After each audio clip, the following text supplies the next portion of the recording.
Vérissure, le numéro 1 des alarmes en France. Rendez-vous sur vérissure.fr pour votre demande de devis gratuit. Vérissure présente. Sud Radio, parlons vrai chez Bourdin, 9h-10h, Stéphanie Demuru. 9h34, soyez les bienvenus en direct sur Sud Radio, l'heure du face-à-face avec nos deux invités. Cette question aujourd'hui, la langue française est-elle en déclin ? Doit-on la faire évoluer ? Si oui, comment ? Doit-on interdire l'écriture inclusive en France ? Le Sénat a adopté hier une proposition de loi de la droite visant justement à protéger la langue française des dérives, je cite ce rapporteur de la loi de l'écriture dite inclusive, au jour d'ailleurs de l'inauguration par Emmanuel Macron de la Cité internationale de la langue française dans le château restauré de Villers-Cotterêts. Pour en débattre, nous sommes avec Ludovine de la Rochère, présidente du syndicat de la famille. Bonjour Ludovine de la Rochère, merci d'être avec nous.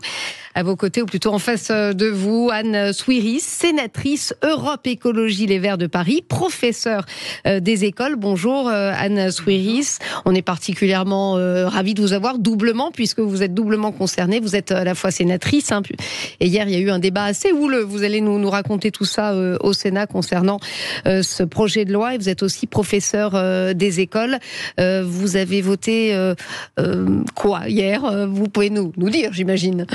Bien sûr, nous avons voté, les écologistes, contre cette loi, parce que la langue française doit évoluer. La langue française est en constante évolution, et quand on dit que l'écriture inclusive, c'est une dégénérescence de la langue française, c'est un déclin de la langue française, ça ne devrait pas être, la langue ne devrait pas être un combat. La langue a toujours été un combat.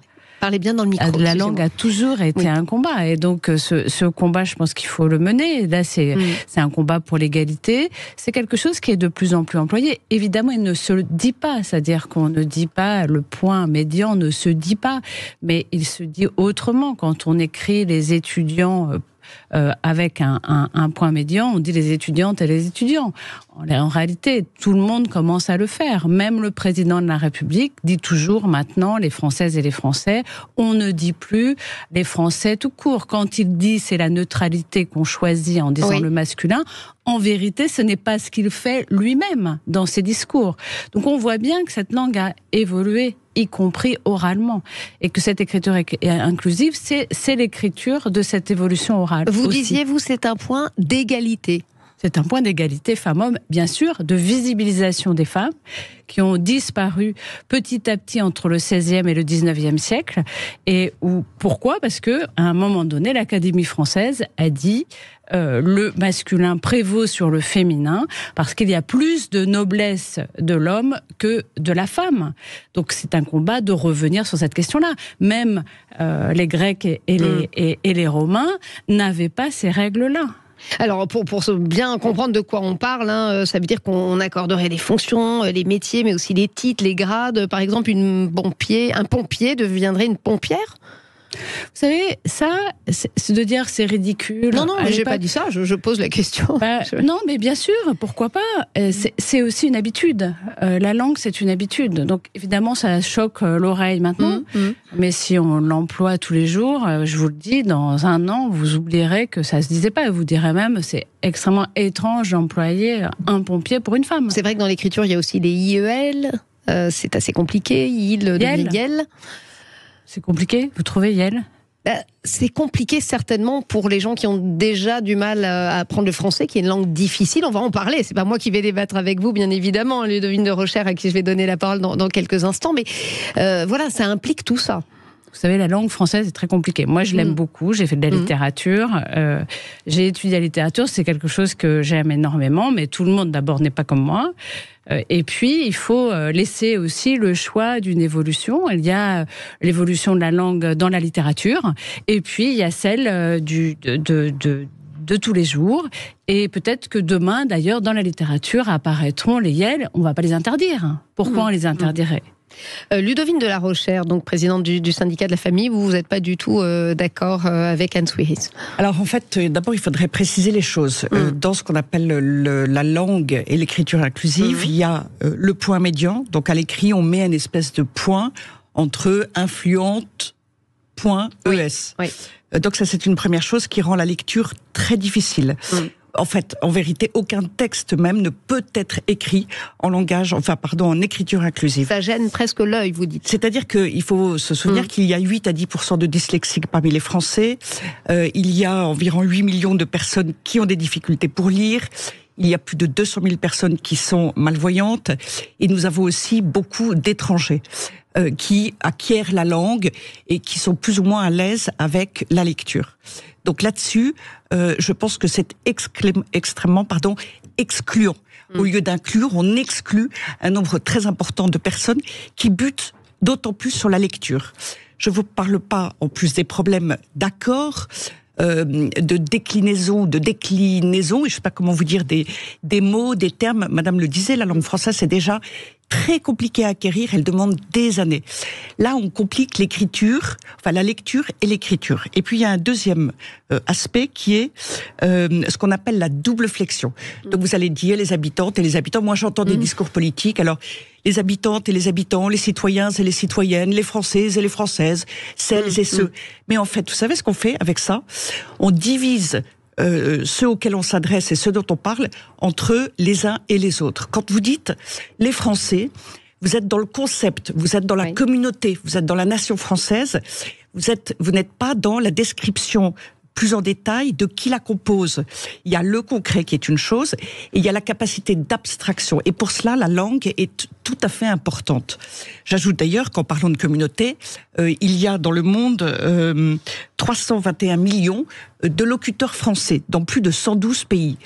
Et donc, quand on pousse, parce qu'en fait, tout ça est très politique, tout ça n'est pas du tout spontané, contrairement à ce qui s'est toujours passé avec la langue. Elle évolue, bien sûr, au fil des années, au fil du temps. C'est tout à fait normal. Mais là, c'est politique. On pousse, on incite, il y a une pression. Et ceux qui ne le font pas sont vite accusés d'être, en fait, sexistes, de ne pas être inclusifs. Or, le langage et l'écriture inclusive exclut, j'insiste, ça exclut. Elle est déjà difficile. Vous êtes d'accord avec ce que vient cet argument que vient de donner Ludovine de la Rochère? Il y a un côté politique un petit peu forcé. D'ailleurs, Emmanuel Macron lui-même a dit il ne faut pas céder à l'ère du temps, à la dictature du wokisme. Est-ce que vous entendez cet argument? Alors, il y a plusieurs choses. L'ère du temps, ça n'est pas forcément politique. L'ère du temps, c'est la langue. La langue française, pardon, je ne suis pas assez proche, la langue française évolue avec l'ère du temps. Oui, ça c'est une première chose. La deuxième chose, c'est l'exclusion. Alors ça, je ne peux pas entendre ça. La langue française exclut par une orthographe et une grammaire extrêmement compliquée, avec énormément d'exceptions, avec en plus une complexité aussi même de règles, tout simplement, puisque on n'a pas du tout, comme les Allemands ou comme d'autres pays, d'autres langues, enfin d'autres pays, décider de simplifier notre langue pour qu'elle soit accessible à tout le monde. C'est pas toujours simple, mais oui. Il y a eu une simplification, pardonnez-moi, de l'orthographe par l'Académie française. Extrêmement faible, extrêmement minimaliste. Oui. Toujours avec quand même, du coup, quelque chose qui est vraiment extrêmement excluant et qui est fait vraiment pour une toute petite minorité de gens qui savent vraiment employer cette langue à bon escient. Et je trouve que franchement, dire que c'est le point médian qui exclut la majorité des gens, c'est une plaisanterie. Si on veut vraiment arrêter d'exclure la majorité des gens de cette langue, il faut alors simplifier vraiment drastiquement la langue. Là, on va pouvoir reparler d'autre chose. Les dyslexiques et les dyspraxiques sont extrêmement, vraiment entravés par cette grammaire et cette orthographe française. Donc, je trouve vraiment que c'est l'hôpital qui se fout de la charité, là, franchement. Parce que ça, c'est l'argument qui revient souvent. C'est extraordinaire, c'est comme si j'étais à l'origine de la langue française. Non, mais l'hôpital qui se fout de la charité, c'est grandiose. C'est ce que vous défendez, madame. Donc, je reprends vos termes. Mais en revanche, je vois pas bien pourquoi c'est le ou Yel serait quelque chose d'excluant. Par ailleurs, le point médian, je le répète, ne se lit pas comme ça, et on prend l'habitude très facilement. Et pardon, moi j'ai écrit beaucoup de textes en écriture exclusivement inclusive, et je n'ai plus aucun problème à lire mes discours, parce qu'effectivement, on met citoyennes et citoyens quand on voit un point médian. Et c'est très simple, et c'est bien plus simple que notre écriture globale. On a citoyen.nes, et donc ce qui est écrit n'est pas ce qu'on lit, ce qui est quand même extraordinaire. L'a poussé à un point qui est absolument inédit. Vous dites que le cas dans toute la langue française. Si vous le permettez, je vous ai écouté. Vous dites que la langue évolue, c'est tout à fait ce que je vous dis. On est bien d'accord, la langue évolue au fil du temps, c'est tout à fait normal. Mais là, c'est une évolution. Vous savez, c'est le ministère de la vérité. Moi, ça me fait exactement penser à 1984 et à George Orwell. Si vous ne dites pas comme cela, alors vous êtes sexiste. Et vous tentez, ou les féministes, et aussi je vois les écologistes, tentent une manipulation, un détournement de la langue dans un combat politique, qui est d'ailleurs littéralement paranoïaque, parce que qui consiste à faire croire que la langue est sexiste. Ça n'est pas vrai. Quand vous dites les Français, ça n'est pas du masculin ou du féminin d'ailleurs, c'est du neutre. Quand on dit les Français, on comprend bien que c'est tout l'ensemble. Et on est dans le concept, encore une fois, il est tout à fait neutre. Et quand vous commencez à dire les Françaises et les Français, vous rentrez dans plus de détails, et j'espère dans ce cas-là, ou je ne sais pas comment vous incluez, par exemple, les personnes trans. Dans ce cas-là, on n'en sort pas. On n'en sort pas. Vous allez pouvoir répondre dans quelques instants, mais oui, il y a une petite page de pub. On se retrouve dans quelques instants. Restez avec nous, 0826 300 300, si vous voulez réagir. Sud Radio, parlons vrai chez Bourdin, 9h-10h, Stéphanie Demuru. Vérissure, le numéro 1 des alarmes en France. Rendez-vous sur vérissure.fr pour votre demande de devis gratuit. Vérissure présente. Sud Radio, parlons vrai chez Bourdin, 9h-10h, Stéphanie Demuru. Merci de nous rejoindre en direct sur Sud Radio. On poursuit ce débat qui est houleux sur la langue française. Manifestement, ça crée des passions. Est-ce qu'on doit la faire évoluer? Si oui, comment? Et doit-on surtout interdire l'écriture inclusive en France? Le Sénat a voté hier contre cette interdiction. Les voix, c'était 221 voix contre 82. Notre invité, notamment Anne Souiris, sénateur Europe Écologie de Paris, vous avez voté. Sénatrice, oh là là, oui, oh là là, crime de lèse-majesté, a voté justement contre cette interdiction. Et on est également avec Ludovine de la... attention. Oui, de La Rochère. Heureusement, on ne voit pas ce qu'on dit à la radio, c'est bien.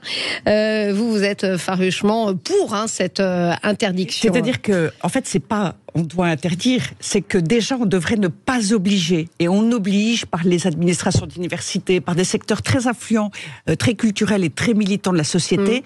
Finalement on met une pression extrêmement forte. Ça insupporte les gens, ça les gêne énormément.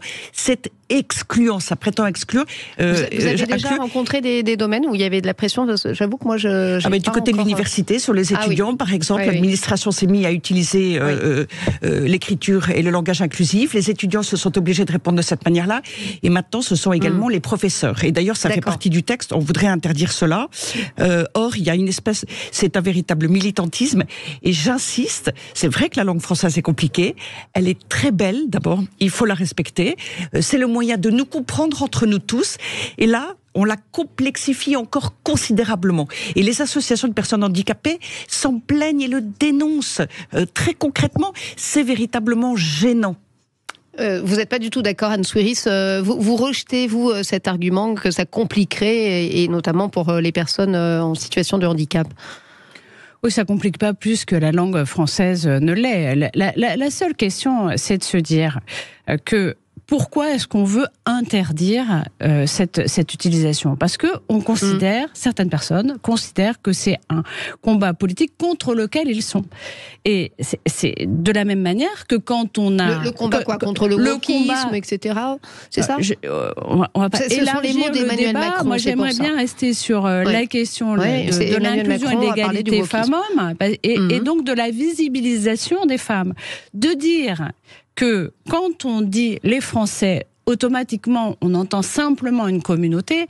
Non, on ne sait pas. Mais c'est toute une population, madame. C'est toute une population. Tout le monde sait qu'il y a des femmes et des hommes. On ne se pose même pas la question, en fait. On ne sait pas, quand vous dites les étudiants, si vous parlez seulement d'hommes étudiants, ou si vous parlez de femmes et d'hommes. Eh bien non, tout le monde comprend, ça n'est pas évident. Il y a beaucoup de lieux qui sont encore excluants pour les femmes. Ah bon? C'est très bien entendu. En France, l'un des pays les plus égalitaires au monde. Et c'est vraiment de la paranoïa. Et par ailleurs, quand au XVIIe siècle on a commencé, je ne victimise personne, je dis simplement que les choses peuvent évoluer positivement pour intégrer petit à petit dans le langage toutes les personnes. Et vous trouvez que quand la au langue XVIIe française est siècle, sexiste? Vaugelas a dit, le grammairien, parlait de noblesse en disant que on mettait au masculin, qu'on accordait au masculin au pluriel, y compris quand il y avait 2 femmes pour un homme, parce que l'homme était plus noble, c'est politique. Vous avez trouvé la personne, vous avez trouvé le français. Non, c'est pas vrai. Vous êtes toute contente de votre citation, mais madame, je vais vous dire une chose. Vous avez introduit, mais vous permettez, je vous réponds. Il ne faut pas en permanence m'interrompre. Écoutez, mais je voudrais vous vraiment, répondre. non, les grammairiens, et c'est pas le seul, ça a été pensé comme ça, à un moment donné, par l'Académie française. Et de revenir sur cette question-là, ça n'est pas, encore une fois, un crime de lèse-majesté sans eux, parce que majesté est féminin. Ludovine déjà, donc il n'y a pas besoin de point pour la réponse. Donc, mais avec votre système, on s'y perd. Mais alors, Ludovine de la Rochère, excusez-moi, pour la réponse. Je voudrais insister sur une chose. Quand vous dites, pendant des siècles, on a dit, avec des évolutions encore une fois au fil du temps, et c'est bien normal, on disait les Français. Tout le monde sait que c'est des hommes et des femmes. Mais on se pose même pas la question. Il n'y avait que les Français qui votaient, c'était pas un hasard, c'est les hommes qui votaient et pas les femmes pendant très longtemps, plus longtemps que... Vous mélangez des choses qui n'ont rien à voir les unes avec les autres. Rien. Et d'ailleurs, c'est la gauche qui s'opposait au vote des femmes, permettez-moi de vous le rappeler. Et vous savez, vous souvenez pour quelle raison? Parce que la gauche pensait que les femmes voteraient comme le leur conseillait leur curé. Autant vous dire que vous aviez, la gauche avait une haute idée de la femme. Donc ça n'était pas d'un côté ou de l'autre. Mais en fait, aujourd'hui, avec ce langage inclusif, les Françaises et les Français, alors aujourd'hui, vous avez créé un doute, une question, c'est-à-dire que du coup, si on dit les Français, tout d'un coup, on ne sait plus de qui on parle. Est-ce qu'on parle des hommes, des femmes? Est-ce que cette fois-ci, on entend tout le monde ou pas? En fait, on a introduit une espèce de doute permanent dans la langue, là où, au contraire, il y avait une parfaite égalité. Quand on parle des citoyens, tout le monde sait qu'il y a des hommes et des femmes qui sont les citoyens. Vous pensez qu'il y a une égalité entre les femmes et les hommes en France? Vous le pensez sérieusement? Vous pensez que la langue ne donne pas une inflexion inégalitaire? La langue inclusive a introduit un questionnement et un doute dans la compréhension de la phrase. Il y avait plus qu'un questionnement, il y avait une inégalité de fait dans la langue. La question est de savoir, est-ce que cette réforme, est-ce que l'écriture inclusive irait dans le sens de l'égalité? Est-ce que c'est ça qui va faire la différence selon vous? C'est la question. Vous savez, moi, je suis pas religieuse, donc je dis pas que on a trouvé la manière de répondre à l'inégalité de langue, parce qu'il y a une inégalité de langue par le point médian ou par les mots épicènes ou par. Enfin, en fait, il y a plusieurs manières qui sont en tâtonnement actuellement. Et dans les pays francophones, par exemple en Suisse, les différents cantons essayent plusieurs manières de féminiser, de voir comment justement on peut remettre de la diversité, de l'égalité dans la langue. Moi, je suis pour ce tâtonnement. En France, on ne sait pas faire ça. On sait interdire ou obliger. Peut-être qu'à un moment donné, justement, à force de tâtonnement, on pourra en faire une règle, une fois qu'on aura trouvé la meilleure manière. Voilà, mais en tout cas, que cette recherche puisse continuer à exister, c'est absolument essentiel pour l'évolution. Il y a une vraie recherche, c'est ce que je disais tout à l'heure. Il y a une vraie recherche, ça n'est pas du tout spontané. Parce que la langue est une recherche, elle s'adapte. C'est une politisation en marche forcée. À une évolution sociale heureuse. Et c'est bien, c'est pas du tout. Alors c'est vrai que je suis en train de dire c'est pas heureux pour tout le monde manifestement. Ça crée une inégalité d'accès à la compréhension. Ça crée une inégalité d'accès à la compréhension et à l'usage qui est parfaitement exclusif. Et je voudrais évoquer un troisième point. On arrive malheureusement à la fin de ce débat et c'est un appauvrissement terrible parce qu'on veut des mots non genrés pour ne pas dire citoyennes et citoyens. Maintenant, il faut dire habitants. D'ailleurs, on s'excuse auprès de nos nombreux auditeurs qui ont essayé de téléphoner. Désolé, Frédéric notamment, qui était en attente. Voilà, elle aura peut-être l'occasion de s'exprimer plus tard dans d'autres émissions sur Sud Radio. Merci à vous, merci Ludovine de la Rochère, merci Anne Souiris, et on se retrouve demain. Et là, c'est Sud Radio Média qui a fait d'ailleurs le buzz hier. On les félicite avec un invité, Thomas de la Starac. Apparemment, ça passionne les foules, n'est-ce pas? Vous me regardez avec un gros sourire. Merci. Et tout de suite, donc Gilles Gansman et Valérie Expert. Sud Radio, parlons vrai chez Bourdin, 9h-10h, Stéphanie Demuru. Avec Vérissure, le numéro 1 des alarmes en France. Rendez-vous sur vérissure.fr pour votre demande de devis gratuit.